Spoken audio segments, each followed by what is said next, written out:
This story comes to us from the Iroquois Indian people who still live in upstate New York. I learned this story from the great storyteller and author Joseph Bruchac. And they said that a long, long time ago, there lived a boy named Hodadenon. He lived way out in the woods, way away from people. He lived with his uncle. One day, Hodadenon was playing around. He was maybe 8 or 9 years old, and he said, I wonder why I've never seen my uncle eat anything.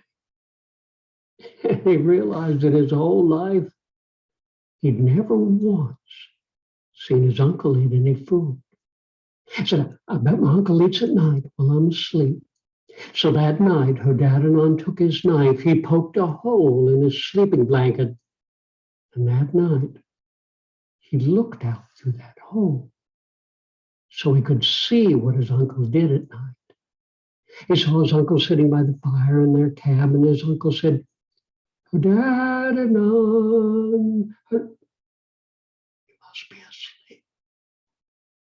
As Hodadenon watched, his uncle reached underneath his bed and pulled out a birch bark box. He reached into that box and he pulled out a little clay pot. He reached into that pot and he pulled out a chestnut.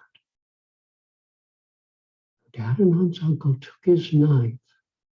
He scraped a little bit of that chestnut into the pot, put the pot on the fire, and his uncle rubbed that pot and said, grow, pot, grow.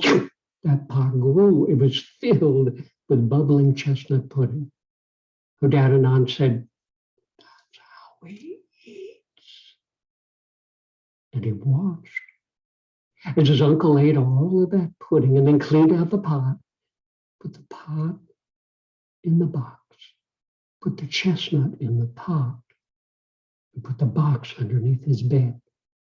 Well, the next morning, as soon as his uncle left, Hodadenon decided he was going to find out about this. He reached underneath that bed and pulled out that box.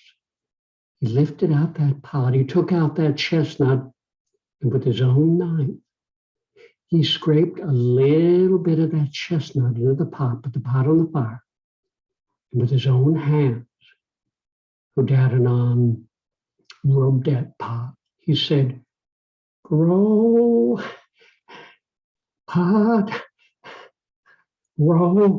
That pot grew. He said, I've never tasted pudding like this. He got a big spoon. He started to stir it. He was just about to lift a spoonful of that pudding to his lips when he said, wait a moment.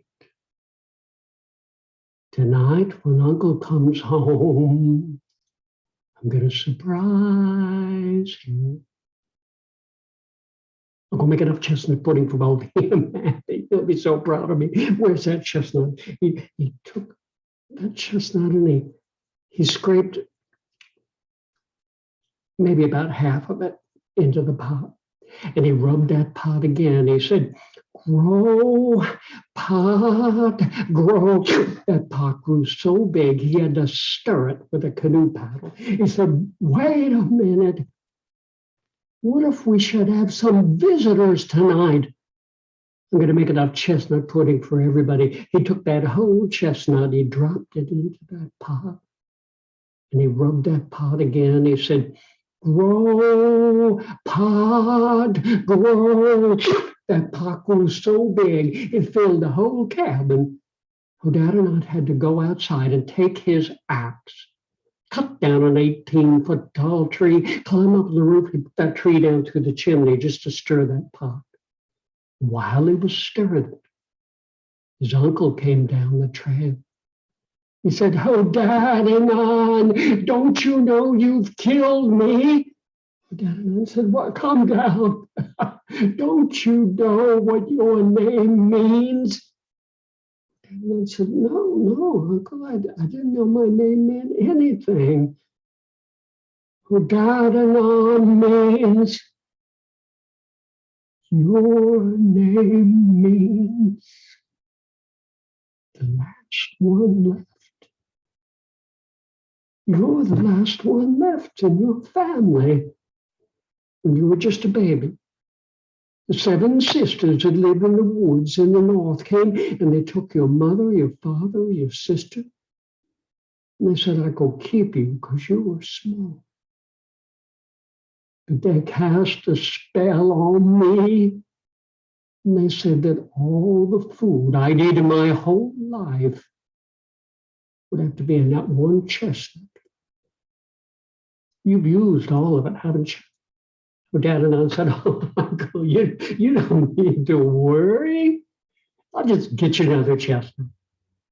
I said, oh, Dad, no, you don't understand.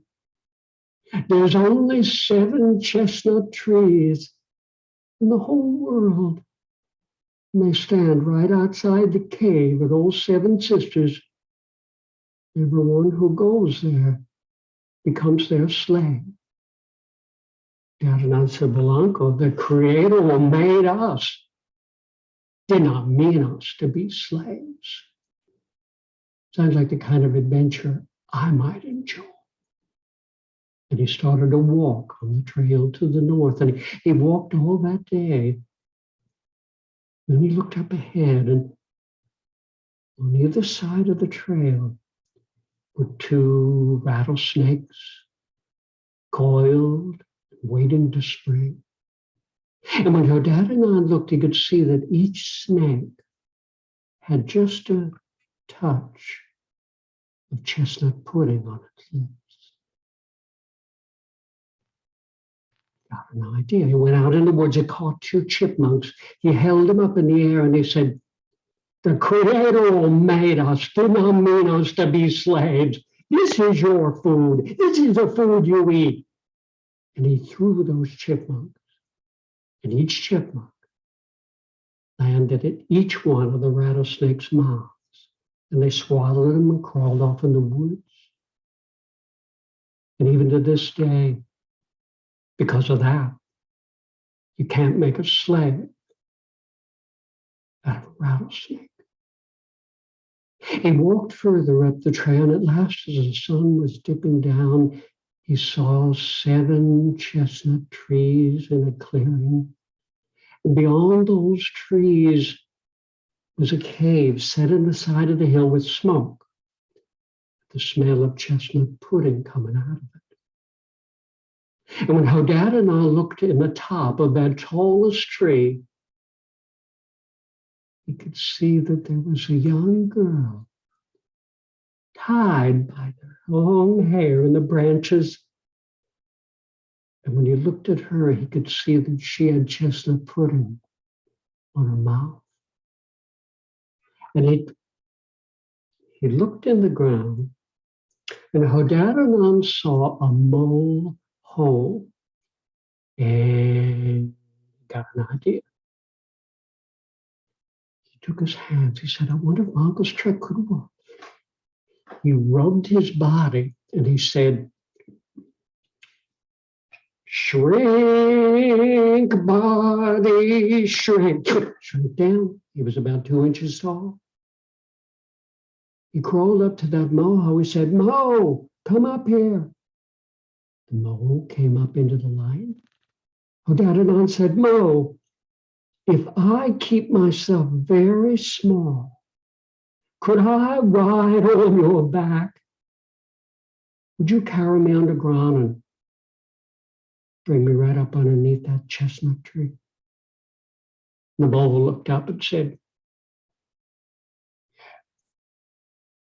Hodadenon hopped on that mole's back. The mole carried him down deep underground, brought him right up underneath one of those trees. He popped up through that hole. He said, this is going to be easy. He reached down. He started to gather up those chestnuts. He said, wait a minute.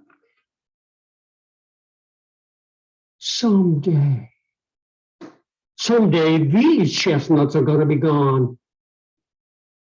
I'm going to have to come back here for more. I'm going to have to deal with those 7 sisters sooner or later. The way to deal with them is to deal with them. He said, Mo, if I keep myself very small, could I ride on your back? Would you carry me underground and we're going to ride up into that cave? The mole looked up and said, yeah. Hodadenon hopped on that mole's back. That mole carried him down deep underground, brought him right up into that cave. Hodadenon popped up through that hole. You could see there was a fire in the center of that cave, and on that fire was a clay pot, and in that pot, I guess you know, bubble, chestnut pudding. Hodadenon took his hands and he rubbed his body. He said, grow, body, grow. He grew up to his normal height, and just then the flames flared up, and he could see those 7 sisters seated around the fire with their sharp noses and their white hair. Hodadenon said, the Creator made us, did not mean us to be slaves. Where's my family? The eldest of the sisters reached down. She didn't say anything, but she ladled him out a bowl of that chestnut pudding and handed it out to him. Hodadenon said, I love some of that pudding, but let's eat it outside. It's so smoky in here. And he stepped out of that cave with those 7 sisters walking behind him, carrying that bowl. And as soon as he did, he took his hands and he rubbed his body again. He said, grow, body, grow. He grew up, he was 97 feet tall. He reached down, he scooped up those 7 sisters. He started to blow his breath onto them. And they had to cling to each other to keep from being blown away. And then Hodadenon was blowing on those sisters. And he blew them up into the sky, and they sailed through the clouds, and they stuck in the sky dome. You could still see them up there every night. You know that constellation of stars we call the 7 sisters? They're still clinging to each other in a bunch up there. And you know that bowl of chestnut pudding, that splashed all out across the sky. And that became what we know as the Milky Way. And then Hodadenon saw that poor girl tied in the top of that tree. He rubbed himself down to his normal height. He climbed to the top of that tree and he untied her long hair from the branches. She looked up and she said, Hodadenon, it's you. Hodadenon said, do you know me? She said, yes, I'm your sister. And she took him out in the woods and she showed him where his mother and his father were tied in the tops of tall trees. And Hodadenon crawled up there and he carried him down. And he wiped the chestnut pudding off their lips. And they went out in the woods and they took the chestnut, they planted chestnut leaves. Today, that's why we have chestnuts. That's why they belong to everybody. Because the Creator who made us did not mean us to be slaves.